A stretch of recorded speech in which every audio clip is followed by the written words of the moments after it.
고린도전서 1장 26절부터 29절입니다. 형제들아 너희를 부르심을 보라. 육체를 따라 지혜로운 자가 많지 아니하며 능한 자가 많지 아니하며 문벌 좋은 자가 많지 아니하도다. 그러나 하나님께서 세상에 미련한 것들을 택하사 지혜 있는 자들을 부끄럽게 하려 하시고 세상이 약한 것들을 택하사 강한 것들을 부끄럽게 하려 하시며 하나님께서 세상에 천한 것들과 멸시받는 것들과 없는 것들을 택하사 있는 것들을 폐하려 하시나니 이는 아무 육체도 하나님 앞에서 자랑하지 못하게 하려 하심이라. 아멘. 고린도 교회는 계속 이 분쟁의 문제로 많은 어려움들을 겪고 있었습니다. 이 사도 바울이 처음 개척을 하고 이 교회가 커져갈 때는 그런 일이 없었겠죠. 그러나 지금 이 편지가 전해지고 이 아볼로가 사역을 하고 있는 지금의 상황은 이 고린도 교회가 약 5만 명의 성도, 비록 가정교회의 형태이긴 하지만 약 5만 명의 성도가 그렇게 자리를 잡고 있었습니다. 교회가 커지면은 그 안에는 돈이 넘쳐납니다. 그리고 또 한 가지 권력이 강해집니다. 그래서 교회가 커지고 세력이 커지면은 그 지역 사회에 큰 영향력을 발휘하게 되고 또 부정적으로 변하게 되면은 권력이 되어버리죠. 그리고 나라에서도 어떻게 할 수 없는 그런 상황까지도 가게 됩니다. 그리고 이러한 이 사람이 많아지고 돈이 많아지면 특정한 세력들이 생겨나기 시작하고 그것은 반드시 고린도 교회와 같이 이 분열로 이어지는 아주 안 좋은 결과를 초래하게 됩니다. 로마 교회가 약 300년 동안 이 박해를 받았습니다. 그러나 그 많은 박해 가운데에서 교회는 점점 커지고 이제 300년 후에 로마에서 이 기독교는 정식 국교로 그렇게 확립이 되게 됩니다. 그러나 이러한 이 국교가 된 이후에 이 교회는 급속한 세속화로 물들어가고 이 로마 교회는 영적인 빈곤함 가운데 많은 세속화가 진행이 되고 그것이 이제 중세 시대까지 이어져가는 또 나쁜 결과를 차지하게 되는 것이죠.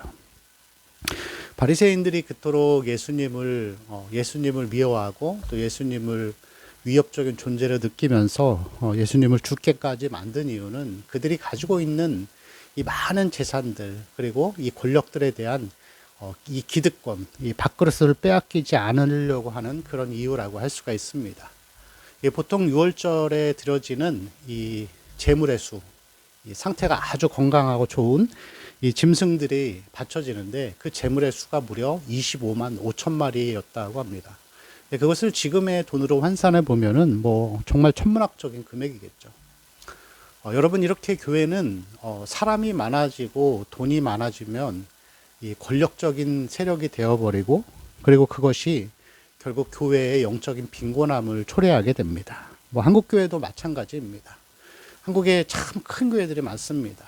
모든 이 큰 교회들이 다 그런 것은 아니겠지만 뭐 어떤 교회는 교회를 크게 지으면서 이 교회를 많은 사람들이 쉽게 올 수 있도록 전철역과 연결을 해서 그렇게 이 어떤 이 불법을 행하면서 편법을 행하면서 그렇게 또 시끄러운 그러한 이슈의 대상이 되기도 합니다. 교회는 기본적으로 정교 분리의 원칙을 따라갑니다. 정치와 교회는 분리되어 있는 것이죠. 그러나 이 한국 교회는 돈이 많아지고 세력이 강해지면서 특정 정당을 지지하고 또 그러한 일들을 행하는 것을 별로 그렇게 껄끄러워하지 않고 옳은 것이다. 그것이 나라를 위한 것이다. 라는 그러한 합당한 이유까지도 내세우기도 합니다. 이러한 외적인 풍성함들은 돈이 많아지고 사람이 많아지는 교회의 외적인 풍성함들은 그것에 대한 하나의 결과로서 하나님보다 사람을 더 많이 자랑하기 시작하고 사람을 높이는 그런 일들을 하게 됩니다. 그래서 우리가 읽었던 29절 말씀에 보면은 이는 아무 육체도 하나님 앞에서 자랑하지 못하게 하려 하심이라. 자랑하지 말라라고 말씀하시는 거죠. 그리고 뒤에 읽지 않았지만 31절에 보면 기록된 바 자랑하는 자는 주 안에서 자랑하라. 그런 말씀이 있습니다. 하나님을 자랑하기보다 사람을 자랑하다 보니까 이러한 교회 안에서는 이 많은 것들이 사람 중심이 되어갑니다. 인본주의가 되어가는 것이죠. 그래서 설교를 보면은 이 대표적인 예가 그것이죠. 설교가 뭐 그런 것들, 게으름에서 벗어나는 방법, 근심에서 벗어나는 방법, 미워하지 않는 방법, 회복되는 부부관계, 뭐 그런 것들. 그런 것이 뭐 나쁘다라는 것이 아니라 그냥 인간 중심의 인간이 행복하기 위한 것들로 강단이 다 채워져 있는 것이죠. 십자가와 하나님의 영광을 나타내기보다 그냥 우리가 예수 믿고서 그 가운데 어떻게 해야 조금 더 풍성하고 그리고 행복하고 복된 삶을 살 수 있는가, 그런 것이 이제 주가 되어지는 것이죠. 그리고 사람들은 이것이 설교자들조차도 왜 문제인지조차 인식을 못하는 그러한 심각한 상황으로 접어들게 됩니다. 이러한 인간을 자랑하고 물질의 풍성함으로 채워지는 이 교회 안에는 이것이 상실되어 가기 시작합니다. 그게 뭐냐면 영적인 풍성함이 상실되어 가죠. 그래서 예배나 찬양이나 말씀을 통해서 받게 되는 은혜의 풍성함들, 이 말씀을 들음으로 인해서 가슴이 적셔지고 때로는 말씀이 예리한 검이 되어서 내 심령을 찔러 쪼개서 회개하게 하고 또 삶을 다시 한번 정비하게 하고 하나님 앞에 온전히 세워져 가는 이러한 일들이 없어지는 것이죠. 그래서 중생과 이 회심이 없어지는, 그래서 말씀을 듣고 예배를 드려도 인간들의 어떤 이 사람은 많고 헌금은 많이 거치겠지만 영적인 풍성함이 흘러내리지 않는 거예요. 그래서 자녀들도 아니면 손주들도 어떤 중생과 회심이 없고 하나님을 인격적으로 만나는 일이 없으니까 교회를 다니는 게 별로 그렇게 좋지 않습니다. 교회를 많이 떠나게 되는 것이죠. 자, 이러한 이 교회의 모습들, 이 고린도 교회나 로마 교회나 그리고 이 한국 교회나 이러한 외적인 풍성함에 빠져서 인간을 자랑하고 그리고 어떤 사람의 것들을 추구하는 교회들을 향하여서 26절에 사도 바울이 그렇게 이야기를 합니다. 형제들아 너희를 부르심을 보라. 너희를 부르심을 보라. 이것을 영어 성경으로 보면 이렇게 기록되어 있습니다. 생각해 보라. 너가 부르심을 받았던 때를. 생각해 봐라. 너가 처음에 예수를 만났을 때 그때 어떤 마음이었냐. 너의 초심이 어떠했냐를 우리 보고 살펴보라고 말씀하시는 것입니다.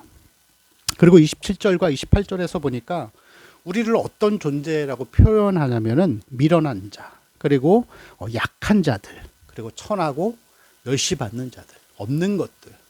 어떤 면에서는 좀 극단적으로 이야기를 하죠. 그래서 하나님이 우리를 부르실 때 이 고린도 교회 성도들뿐만이 아니라 우리도 다 포함이 됩니다. 우리가 부르심을 받았을 때를 생각해 보면은 우리는 어떤 존재들이었죠? 제자들은 어떠하죠? 정말 가난하고 못 배운 그러한 베드로, 안드레, 가진 것 없는 그런 천한 직업, 업으로 살던 자들을 하나님이 자녀로, 제자로 부르셨습니다. 여러분, 구원의 과정을 보면은 이 구원의 과정을 신학교에서 9가지로 가르쳐 주는데 첫 번째가 부르심입니다. 소명이라고도 하죠. 여기서 나오는 사도 바울이 말한 26절에서 너희를 부르심을 보라. 부르심을 처음 받죠. 우리는 부르심을 받았습니다. 그런데 이 소명이 있고 그 다음에 있는 것들이 중생과 회심입니다. 중생은 뭐냐면은 처음 우리가 예수님이 하나님이 우리를 부르실 때 이 마음속의 중생은 마음의 자세가 바뀌는 거예요. 그래서 세상 가운데에서 세상적으로 살던 사람이 하나님이 그러한 음성처럼 생각을 조명해 주시는 거예요. 너는 그런 존재가 아니다. 너 안에 있는 이 죄들을 보아라. 그리고 너는 하나님의 백성이다.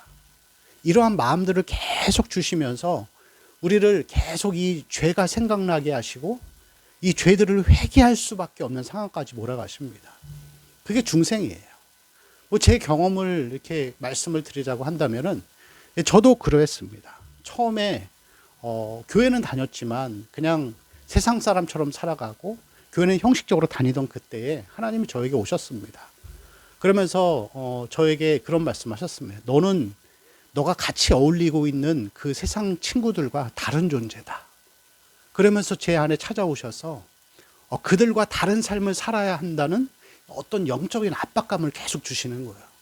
그러면서 그 가운데에서 계속 내가 지었던 죄들을 하나님이 다 생각이 나게 하십니다. 심지어는 내가 아주 어렸을 때 지었던, 나도 기억하지 못하던 5살, 6살 때 지었던 죄들을 다 생각나게 하시는 거예요. 다 생각나는데 내가 이거를 회개를 안 하면은 도저히 살 수 없을 것 같은 이 죄의 압박에 짓눌려 가지고 어찌할 수 없는 그런 상황까지 가게 하십니다. 그리고 그때 예수 그리스도의 십자가를 보게 하시죠. 그리고 십자가 앞에 우리가 무릎을 꿇고 철저하게 회개를 하게 하십니다. 이러한 중생과 회심의 시간, 제가 이 시간들을 거의 한 4개월, 5개월을 그렇게 회개만 하고 살았던 것 같아요.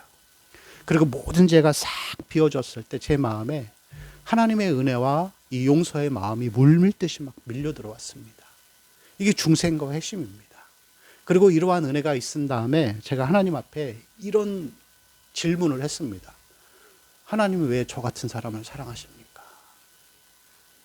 왜 나 같은 사람을 사랑하십니까?